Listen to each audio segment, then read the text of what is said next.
Friends, I am Hussain Laghari. Today we are going to talk about a sad chapter of American history, and that one is the story of Native Americans. It is almost forgotten part of American history, and we will try to talk about it and to share a few sad details. So let me share the screen and then we will start our conversation. So, forgotten part of American history. So let me share a few details before we start this conversation.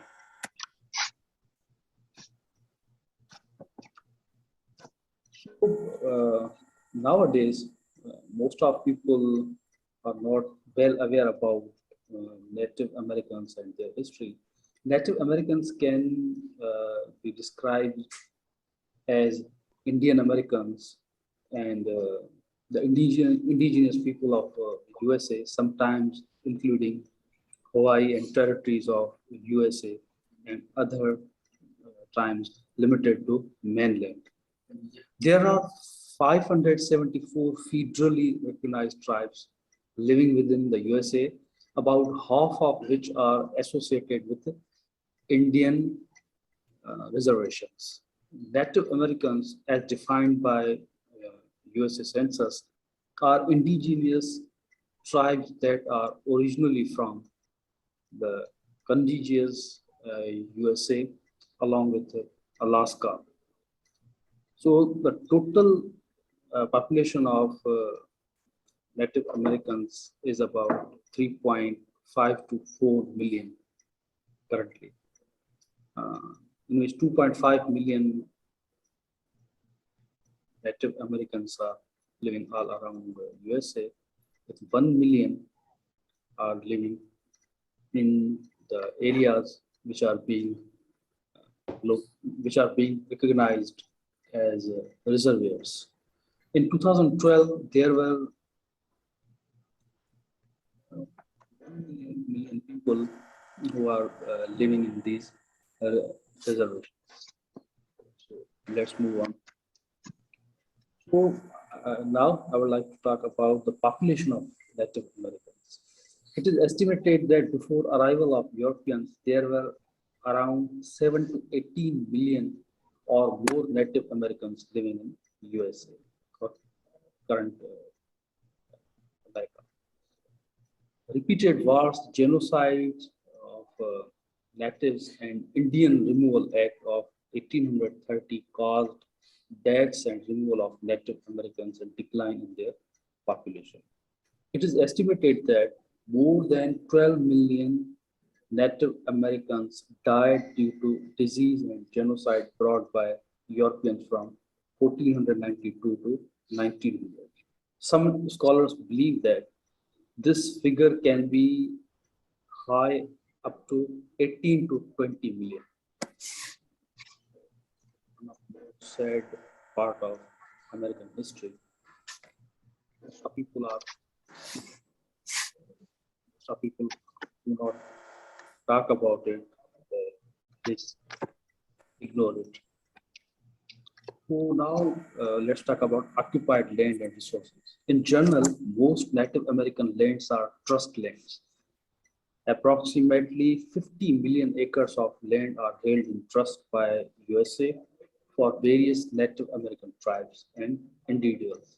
Less than 2% land of total American territory. Keep in mind that this 50 million acre of land is less than 2% of total American territory, with minimum autonomy and repeated violation of agreements. Most of times, U.S. states and federal government exploit natural resources of these allocated lands without consent and approval of natives. This 50 million acre land is allocated in papers, but in reality, they haven't autonomy or authority over that land, and even they can't resist federal governments of states to when those governments or companies come over there to exploit natural resources of that land. So it is one of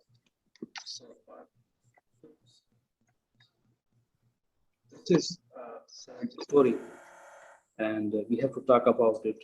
So my first question to you is, what is current condition of Native Americans right now? I'm Jim Lockheed. I'm a humanitarian for quite some years.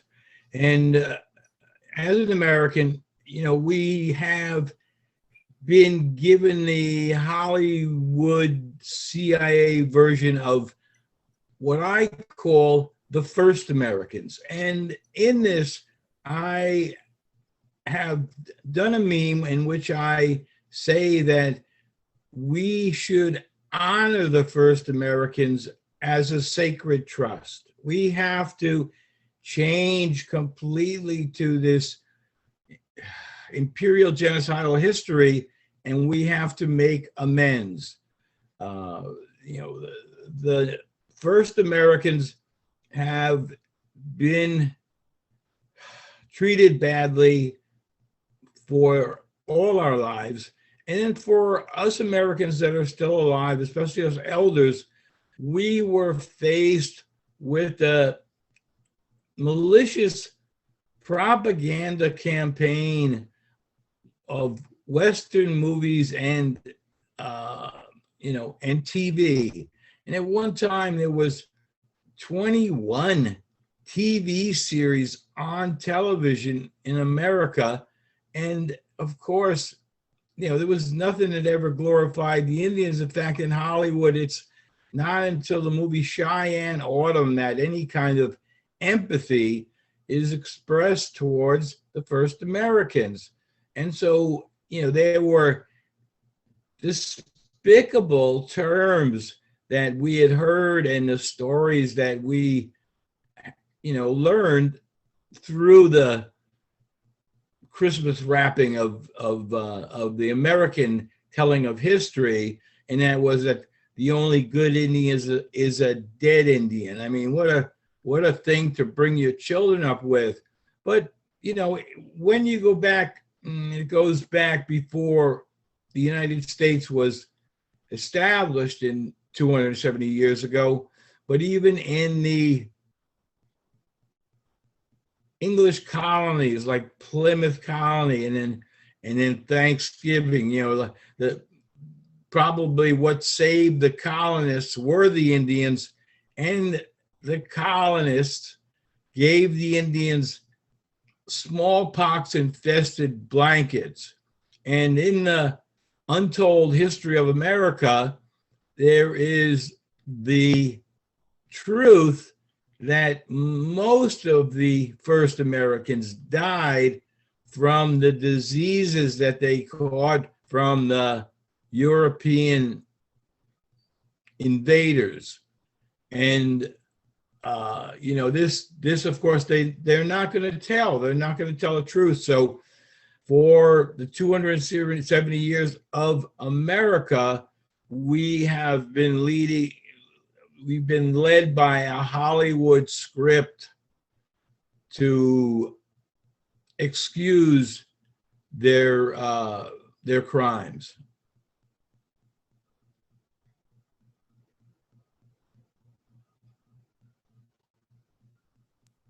This is the part you tell us about the past and the way Americans were grown up. What's the current condition of Native Americans? How do they live, and how they are being treated by government?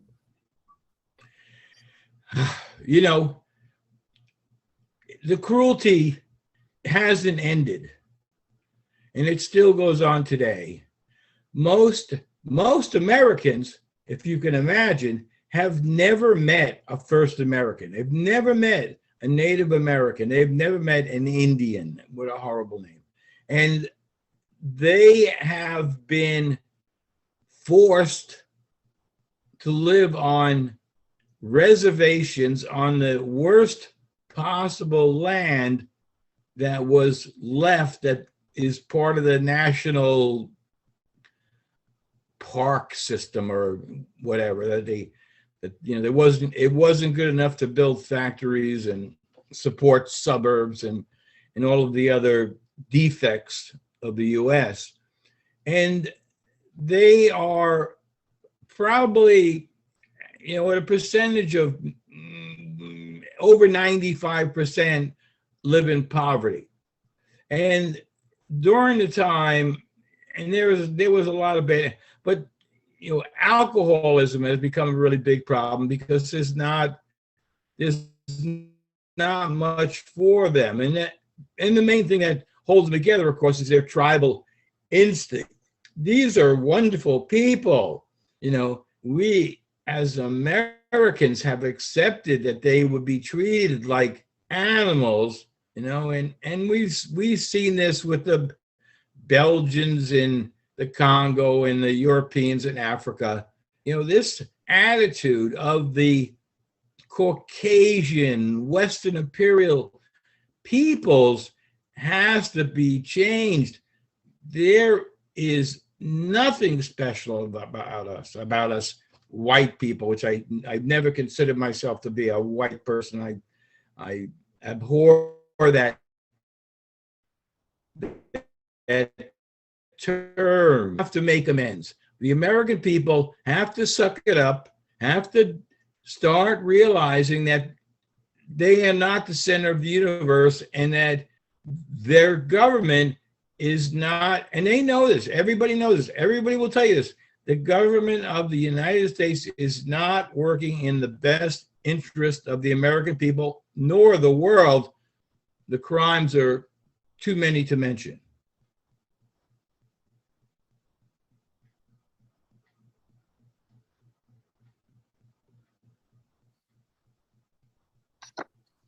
It is a vast thing to know and very disappointing thing that even in this 21st century, and even these all advancements and technological improvements and socio-economic developments, still majority of population in USA is not associated or connected with natives.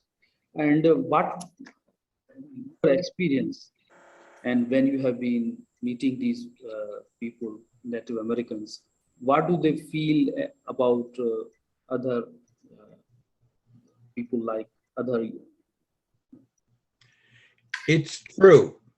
The first Americans have not been allowed to be Americans. They've not been allowed to be in society. They are totally isolated on their reservations. There are some that that are outside of the reservations and have gotten jobs. And in fact, one of the more glorious stories of the USA is that when they built the skyscrapers in Manhattan, like the Empire State Building and the Chrysler Building, the first Americans held an especially important part because they did a lot of the highest work on the skyscrapers. They didn't have a fear of heights for some reason, and these stories have come through. And so the world is changing. America has two choices: either bomb themselves into suicide, or to cooperate with the rest of the world. The rest of the world is more than happy to have America cooperate. China would be very happy, as mentions it all the time, that they would like America to cooperate and make the world a better place for shared humanity, and so that we all can be on the right side of history.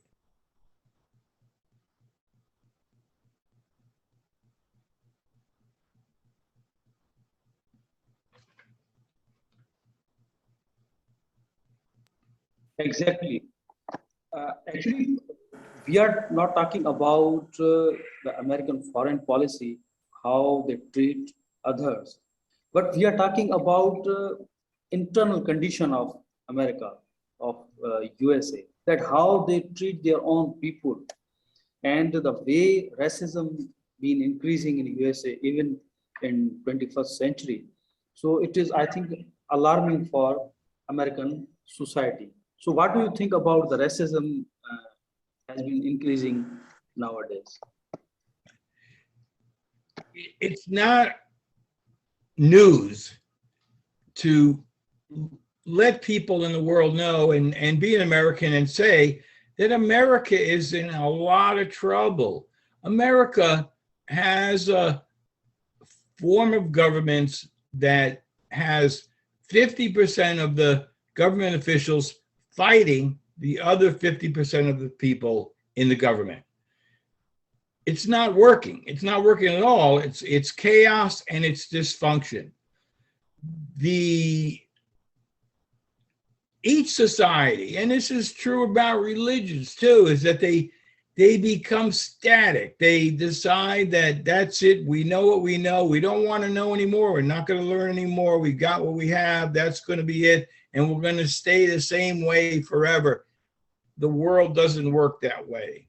And the world has changed. And so the American form of government, I don't even know why it's called what it's called, because it's not what it's called. It doesn't represent the people. Everybody in the world knows that the people that are in the American government represent the most privileged, rich people in America. And this is, and then, then on top of that is nepotism.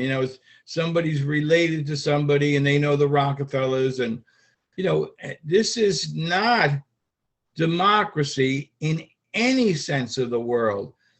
A country that might more represent democracy is a country somewhere in Asia that has 95 million members, which is one member in the government for every 15 people, 1 for 15. That's a pretty nice ratio. And everybody knows who these people are. They live in the communities. They don't live in private fortress developments like the politicians in America. In America, when you break up the Senate, the Congress, and all the governors, it's one representative for over 600,000 people. Well, I'm not sure how you could call that a democracy. And there's some organizations that have a certain percentage of honesty still going on, like Harvard University, and they have a survey they do. I think it's like every so many years, but the survey they do, they don't just do it in 1 year. I think it took about 12 years to do, and they evaluated every country on how the people felt favorably towards their government. And the United States had a 28% favorable rating from the people. That 28% of the people thought, yeah, the American government's doing their job. That's not a very good percentage, and it would get you kicked out of, out of kindergarten. But the strange thing that's really faced the world on this, and that no one really thought it would be coming, is that China, from a Harvard study, got a 95.5% rating from its people about their favorable attitude towards their government. Well, this was really shocking. I have a question. I have a question here. So I have a question here, that it is being reported, or it is being talked about it, that during the census, most of times Native Americans not being counted properly, or not being counted as much as they are living in USA. What do you say about it? It is right, or it is just hoax?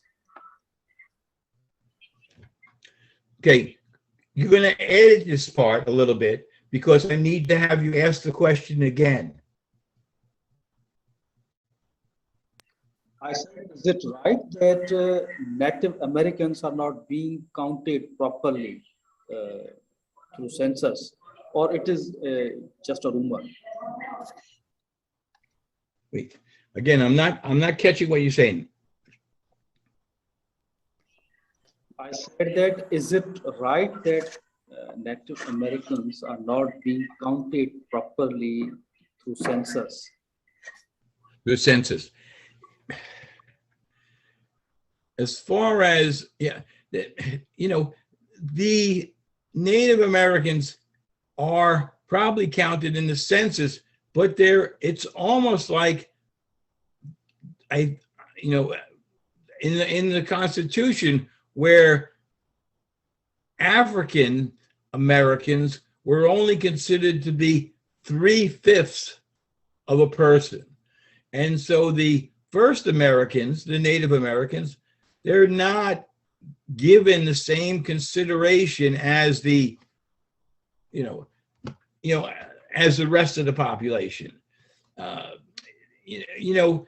America is it starts out at white, and then it goes through the colors, and white isn't a color, and it's a foolish name. So each group, even in the whites, each group that came after the original colonists, each group of those, okay? And then there was thousands upon thousands of Irish that came after the Irish potato famine, and there was also a Belgian potato famine.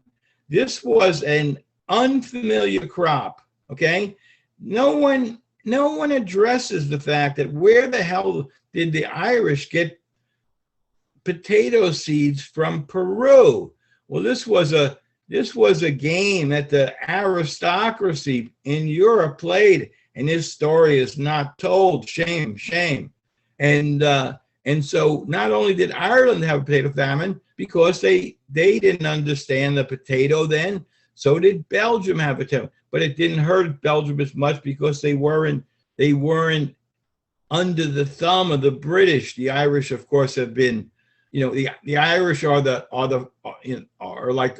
the first Americans, or like the first Australians. They were treated like shit by the British for how many centuries. And so in the U.S., the first Americans have never given a chance, and so basically they live as kind of welfare children that the government has agreed to keep them alive. They just get enough, but it's a cruel and malicious punishment for these people. They did something years ago, and so they allowed for casinos on Indian land, and this benefited certain amount of Indians. And so you have a big casino in Connecticut, and it's on Indian land. You have a big casino in Florida, and it's on Indian land. And this is pretty much a typical insanity. And this is supposed to, of course, forgive. The rich people always want us to forgive them for their sins in regards to the first Americans. Even the word Indian is abusive to them. Whenever you or we greet, whenever you or we greet them with this name, they feel that this word is the word Indian is abusive to them, and they like to be known with their own tribal names.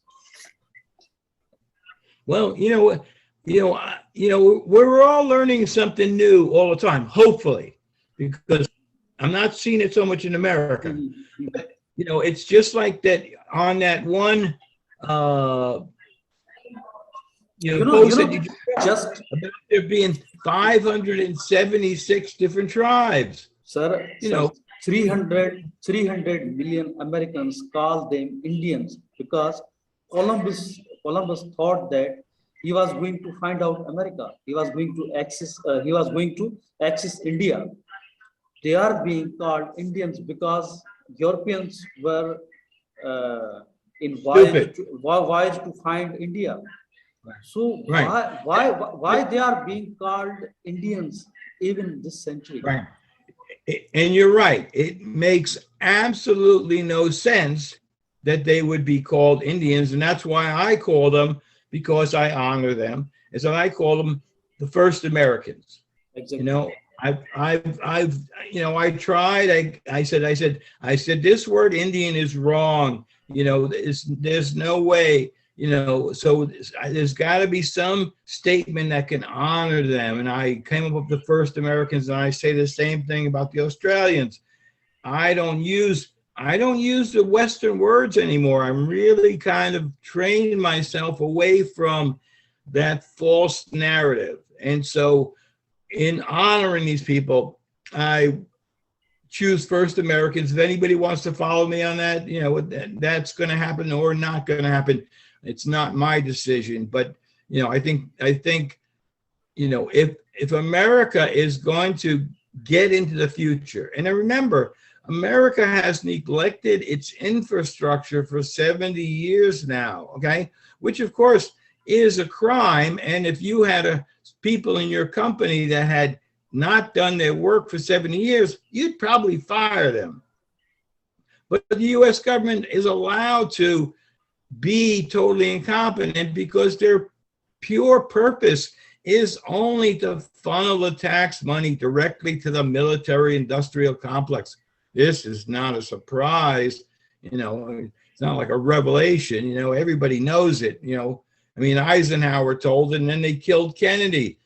They had no opposition after that, and the American narrative died. There's only one narrative in America, you know, but the world is moving on. You know, there is great hope in the world, and we see it in Pakistan. We see it in China. We see it in Laos. Can you imagine? The Chinese in 5 years just built a complete national railway system in Laos, and that didn't get on CNN. In my 73 years, I have noticed, because I have 50 years of friendship with China, that there has never, maybe there's been one, but I didn't see it, never one positive comment about China. Well, China's helping Pakistan big time, and Imran Khan, he likes it, and I like Imran Khan.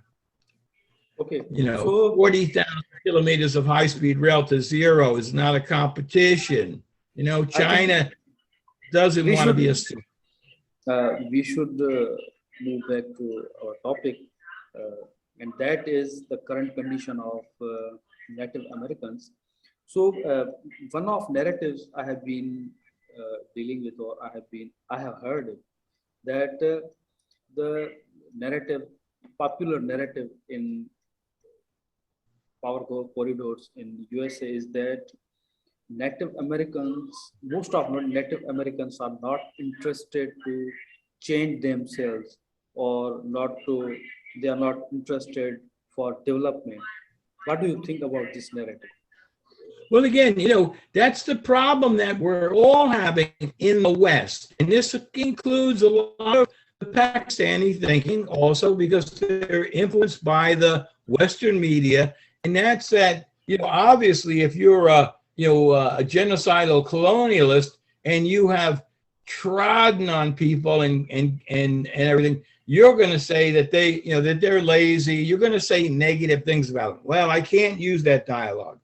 So I just sent you my meme that I made. So in the new era, because we are in the new era, we've been in the new era now for 20 years, okay? And in the new era, the first Americans are going to be given the right to inhabit all of the national lands. They're going to be able to decide.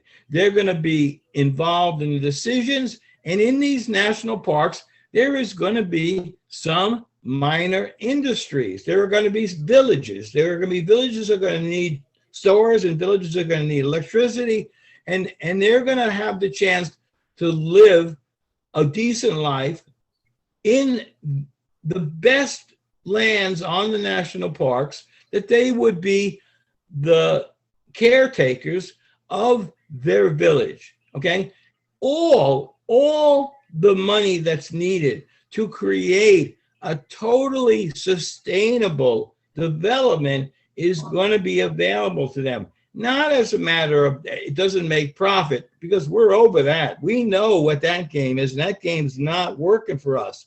Okay, and so I did another meme which was very comical, because I wrote that the Navajo Nation has signed an $80 billion contract and has joined China in the Belt and Road Initiative to develop the native lands, right?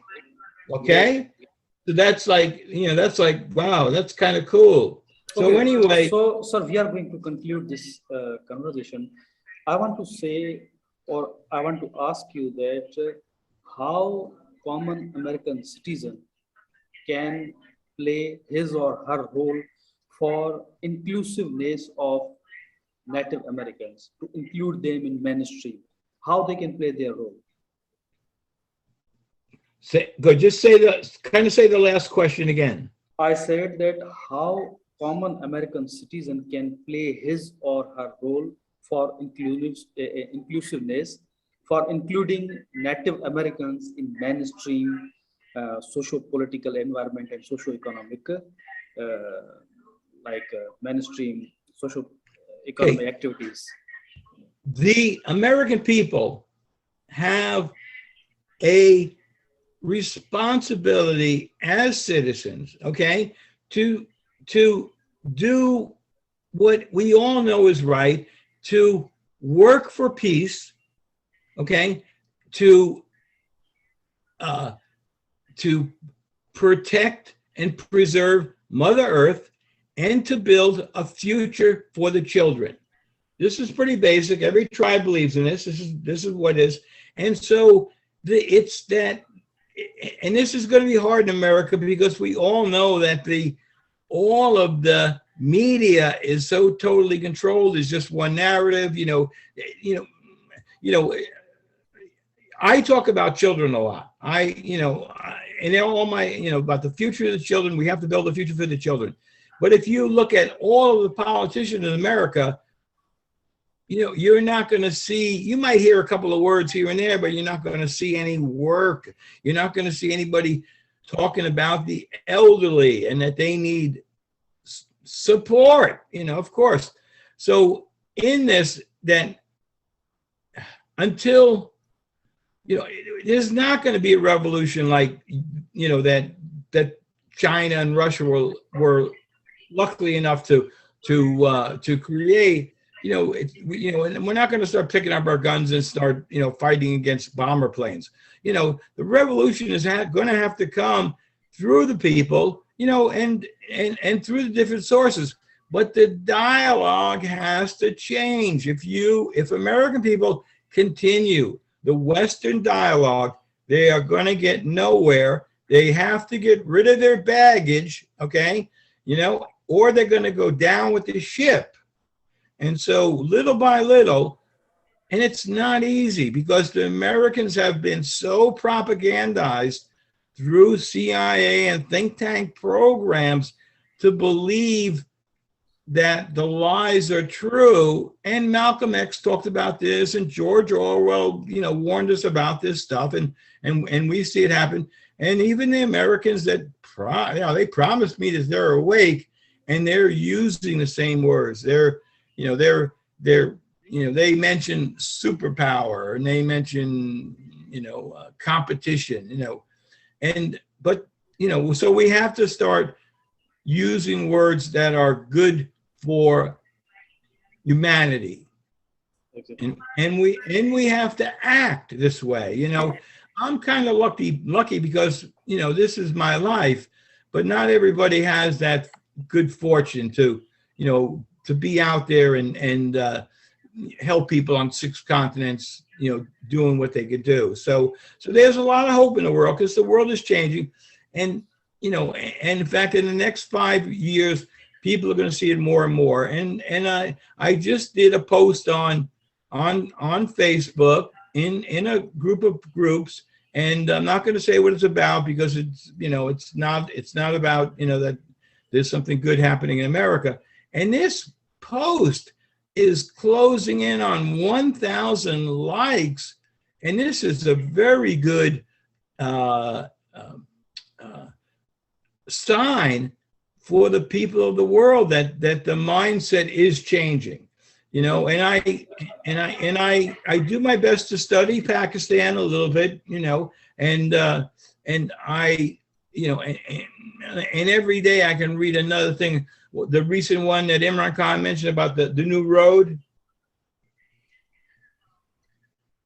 going from the Comic-Con highway. Anyway, there's a lot of good stuff going on in the world, and the future looks bright. But I want people to think and to really consider about being on the right side of history. If you're only thinking about bombing China, you're kind of lost, because or attacking construction workers in Pakistan.